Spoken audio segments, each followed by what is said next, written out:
to start with a puzzle. And it's that there's a disconnect between the amount of attention that agriculture gets from innovators and entrepreneurs, which is often low, compared to its importance in society, which I think is massive. So I'm going to make a case that if you back all the way up to first principles, which entrepreneurs like to do, you might end up with this conclusion, which is that agriculture is the most important industry in society. I.e., if you landed from Mars and you had 24 hours to figure out what the most interesting and exciting place to be innovating would be, you'd conclude that it's agriculture. So some support for this: agriculture's invention enabled human civilization in the first place. So if it's the most important now, then maybe it's always been the most important industry, and all other industries have agriculture to thank for their existence. It today employs about 40% of the global workforce, so billions of people are directly deriving their livelihood and their profession from involvement in agriculture. Today, it occupies about half of habitable land on Earth. All you have to do is get on a plane to see that the world is agriculture. This is a continental scale technology and industry.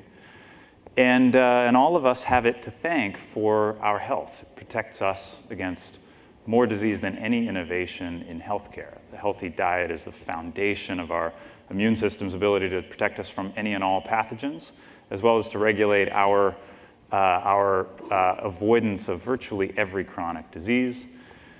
And finally, agriculture is sort of a solar technology for us, i.e., on an atom-by-atom basis, we're made up of the atoms that we consumed in foods, which means the atoms that plants on farms around the world gathered from the air around them and from the soil and delivered to us through breakfast, lunch, and dinner.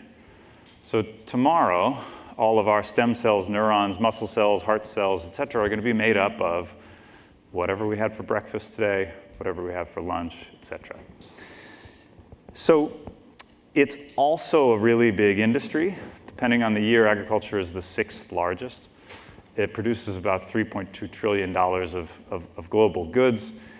And unsurprisingly, in every one of these industries, the largest companies comprise some of the most valuable companies in the world. So that shouldn't be surprising.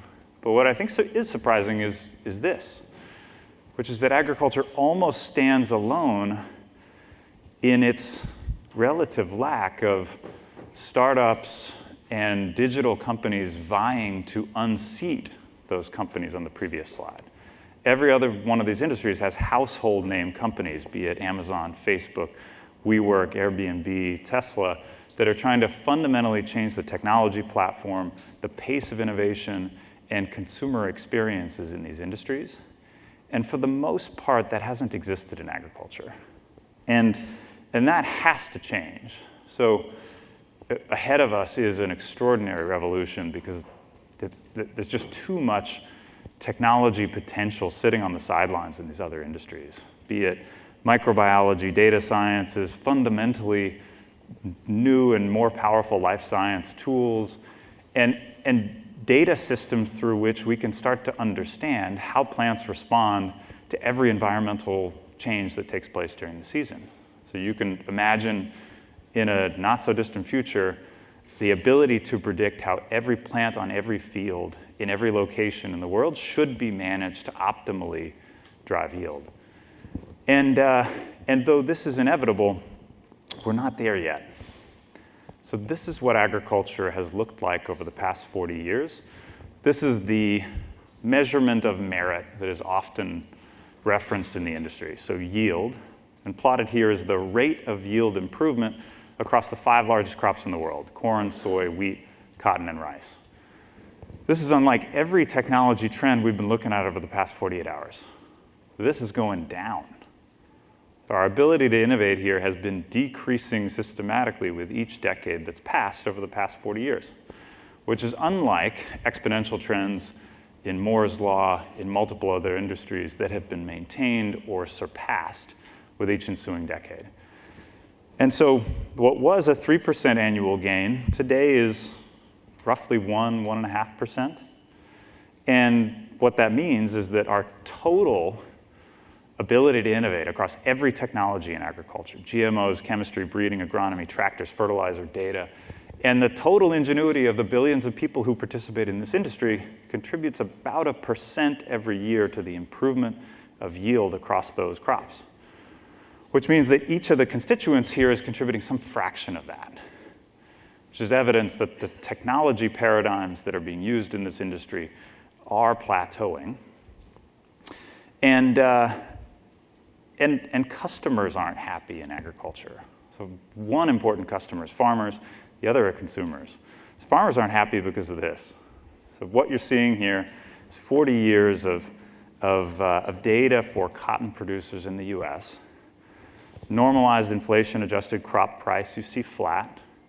Inflation-adjusted input prices, seeds, fertilizers, tractors, et cetera, have been steadily rising.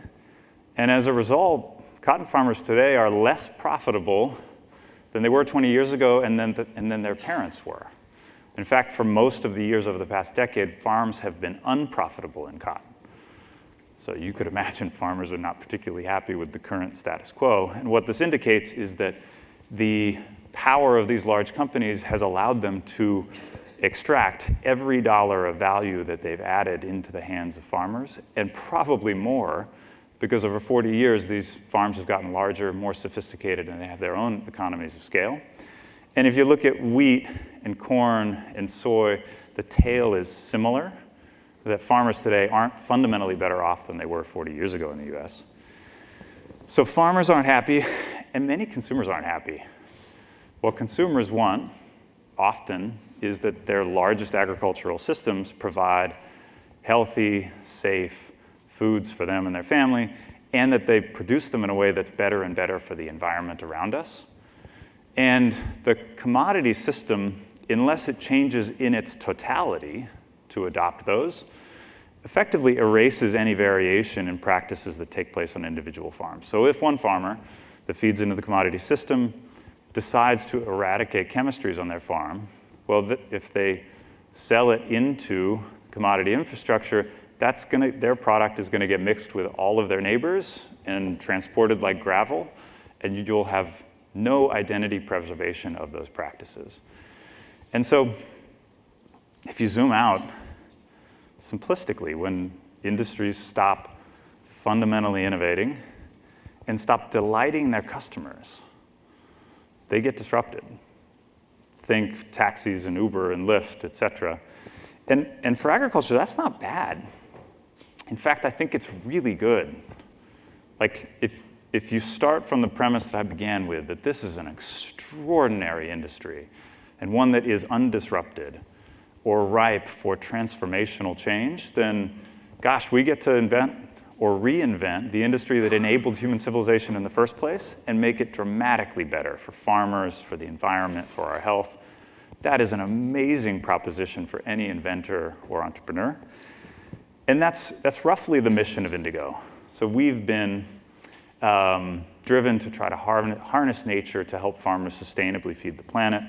And we focus on doing that through 3 key pillars, the first of which is to dramatically improve the profitability of farmers, to align in ways that I'll describe our incentives with theirs and direct every ounce of our attention to trying to improve the way that they farm and the amount of value that can flow into their operations, and to do so while also improving the sustainability of agriculture and better aligning practices with consumer health. So I'm going to talk to you about 2 ways in which we're doing that. One is via technology. We've got a thesis that within Indigo, we should be innovating faster than anybody to be improving crop yields, reducing inputs, and I'll describe to you the foundation of that. But moreover, we've been doing that alongside business model innovation. So instead of placing our products into the hands of farmers, having them pay up front, and having them take all the risk, create relationships through which we and potentially thousands of other innovators can have data-based ranking of which technologies should be used on farms, and sharing of risk associated with the testing of those with farmers and with their wide-scale deployment. So some context on the company. We founded the company out of Flagship Pioneering in 2014, which means that the company just had its 4th birthday. we've been super busy. We have operations in the US and in 4 other countries. We've raised $400 million so far, have about 500 employees. We've commercialized microbiome-coated seeds across the 5 largest crops in the world. We expect to be on 1.5 million acres by the end of this year and expect over $1 billion of revenue bookings next year. And the foundation of the company is in the plant microbiome. And we've expanded substantially beyond this, but I'm going to give you a sense of the anchor point from which we began the Indigo story. And simplistically, if you're trying to change an industry, it helps, or it might even be necessary, if you've got an insight into a piece of the puzzle technologically that the industry has been overlooking all along. And that in agriculture is the plant microbiome. So for the past 100 years, virtually all of the attention in agriculture has been either to the genome of crops or to the environment within which we grow them. And what the research around the role that microbes play in plants and in us has indicated is that we've been missing thousands of genomes, millions of genomes that are a part of that equation which belong to microbes. And we particularly focus on microbes that live inside of plants. This was the revelation that led us to start the company. There's a spectrum of observations that just maybe every plant in the world has microbes living inside of it. That's pretty amazing. So imagine every blade of grass in your lawn, every stalk of corn in the world, every leaf in every tree of a rainforest, all of them have these communities of microbes living inside of them. And to us, the evolutionary implications of that were profound. So if you're a microbe, take this example. You have to choose somewhere to live on this slide. Gosh, you could try to survive on a grain of sand and be desiccated, parched by the sun, etc. Or if you get to live inside of the plant, that's awesome. You're kept wet, you're given sugar from the plant, amino acids, you're protected from the environment. And so simplistically, over hundreds of millions of years of evolution, those microbes would have the motivation to protect plants from anything that could harm them, i.e., every stress that's important to plants and that's important to crops. So we posited that just maybe microbes residing with these extraordinarily intimate relationships with plants were an extension of the plant's ability to protect itself, and that those microbes might have figured out ways of hitting every receptor in the plant that's important for the fitness of the host, and thereby protect it from all stresses: drought, heat, salt, cold, fungi, bacteria, viruses. And so we started by extracting microbial communities from plants like these, placing them onto naive agricultural seeds to just see what happened. And what we saw again and again was examples like this. So these are wheat seedlings. On the left, these are seedlings germinated the way that wheat normally is. On the right, these are seedlings that got the benefit of one of these rare microbiomes that's able to, as you see, dramatically improve the plant's survival under stress. So this is particularly under heat stress and drought stress in this example. But having seen this, we started to posit that potentially there were enormous yield increases that could be created with this sort of biology, and that the microbes that we were transferring from plant to plant might be more like a software technology than a biological one, in that if they're transferable, and if they're discoverable using data tools, then you could transfer microbes between cultivars within a crop. Maybe you could transfer microbes across crops that diverged 100 or hundreds of millions of years ago between cereals and dicots. And if you could meaningfully influence stress responses in plants, maybe there's this kind of latent yield that could be released. So what you're seeing here are US average yields in each of these crops compared to the record farmer yield from that year. So the difference is gigantic. It's not 1% or a fraction of 1%. It's 150% or 250%. And the difference is principally stress. So if you could have a means by which you could affect the systems level biology and physiology through which crops withstand and experience stress, maybe this is the kind of yield advantage you could start to unpack. So we went looking for examples of extreme stress, and in fact, have come to view agricultural fields and natural habitats in the world as the most extraordinary discovery lab that you could ever construct, particularly for microbiomes. So what we found is that every plant has a unique fingerprint of a microbiome, which means that when a farmer plants thousands or millions of seeds across their field with nearly identical genomes, and they attempt to control the environment so that it's as uniform or identical as possible, sometimes you see examples like these, where there's a total outlier in terms of its behavior in the field. So this beautiful soy plant has thrived under conditions in which all of its brethren are toast. You see this as a farmer and you are devastated. Like, you're not going to harvest this field. But to us, we've systematically been asking the question of, what is special about that plant? Maybe it's the microbiome. Maybe this experiment of thousands or millions of plants, each of them surrounded by trillions of microbes, leads to the occasional assembly of an extraordinary microbiome, which confers this kind of fitness advantage under that stress to a plant. And I'll give you a more visceral sense of what these kind of journeys look like. So this is more footage of that field. You know, put yourself in the shoes of a farmer walking through this field. You're not going to be particularly happy. We love this because that plant and the other plants that you saw, gosh, what did they figure out? And what we found is that those plants, in fact, have, at times, extraordinary microbiomes that allow them to do extraordinary things. This is another journey that should give you the feeling of wet corn leaves slapping you in the face. And we're, in this case, looking for extreme nitrogen stress and biotic stress. And when you find those areas, they look like this, really unhappy corn plants. And in the vicinity of those are some plants that look much better. And it's not obvious that the nitrogen stress of those is any different from what that plant was experiencing. So we bring these back into the lab, bring every tissue of those plants, cut them up, culture and sequence microbes from them, and by computationally identifying the difference between a really good, a high fitness crop and one of lower fitness, we can start to prioritize and discover microbes in a systematic fashion. So we've now done this across tens of thousands of samples collected globally by our team and other collaborators. That's produced 60,000+ microbes that are from this unique biology of living inside of plants. And all of our prioritizations here come through data-based and machine learning approaches to figure out which are the causal components of these sorts of extraordinary examples.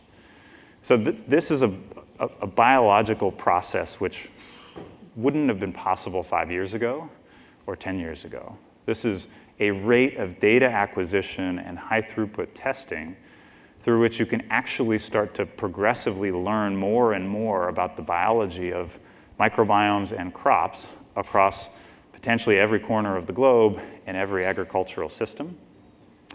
And we've now taken multiple candidates all the way through to commercial and seen results that look like this. So this is corn.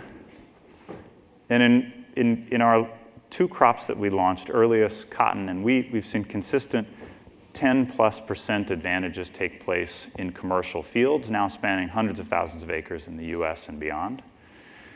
And what farmers want is to be able to see it with their own eyes. So this is a commercial field. We commonly do this. We plant a control right next to our seeds, which have one or more special microbes drawn from that database discovery process I just described. And in fact, once farmers see it, they believe it. We've now done this across each of these crops. There's an avalanche of new ones to come.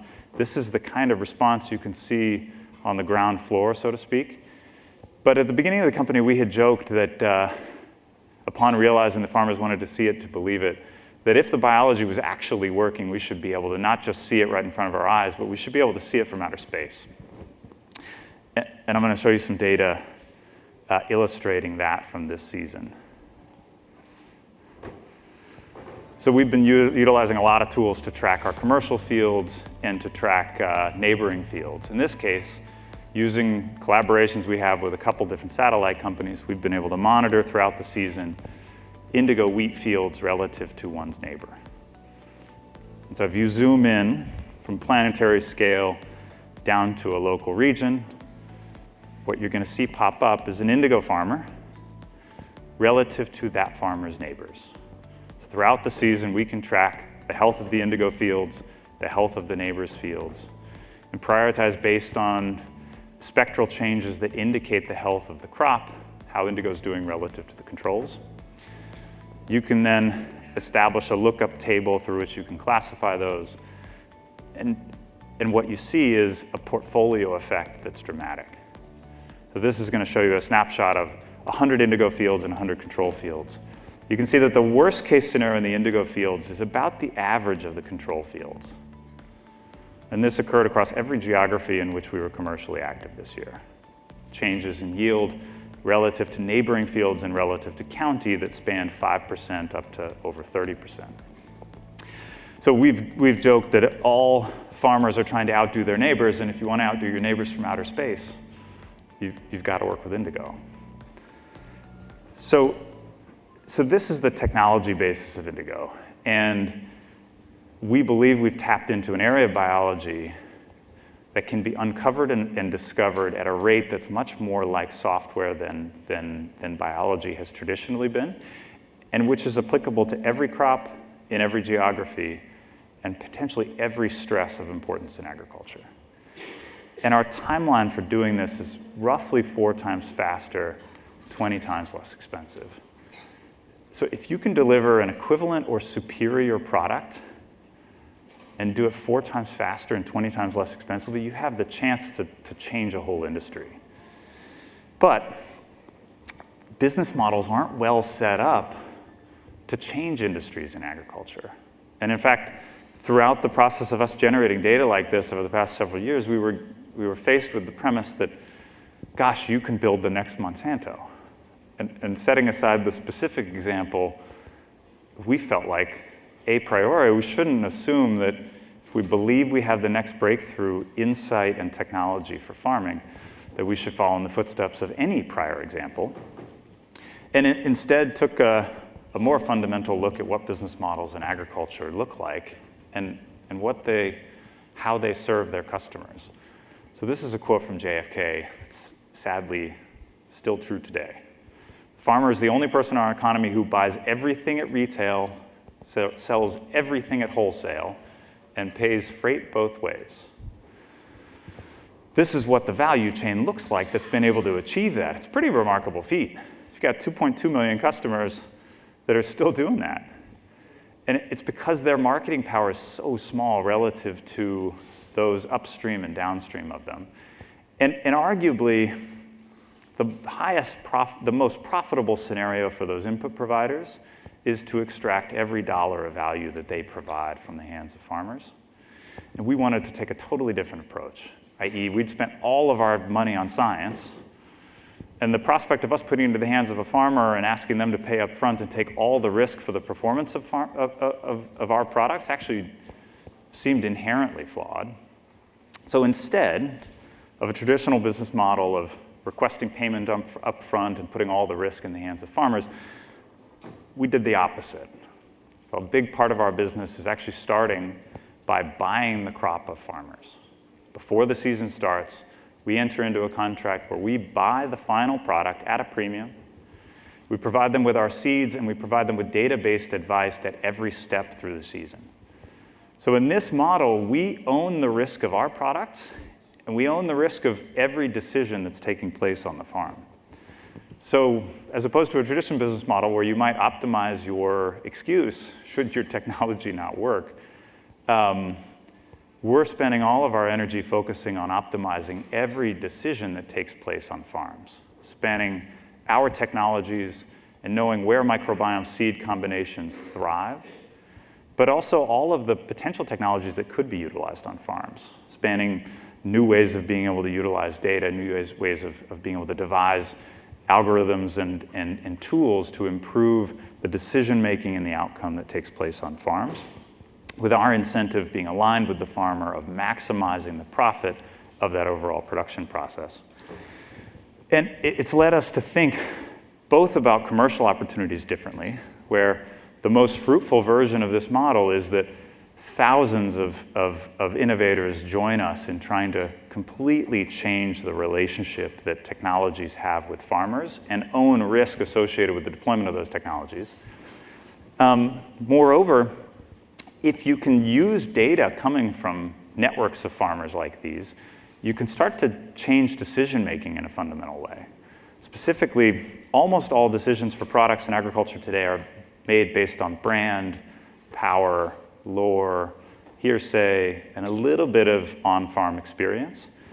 If you could change that so it was all based on data, based on dispositive or meaningful experiments taking place on farms, you could eliminate the value of brand or the value of power, because all decisions start to be made in a meritocracy with technologies flowing into the hands of farmers with real-world data performance behind them. So we also deemed the best lab for the future of agriculture to be farms themselves.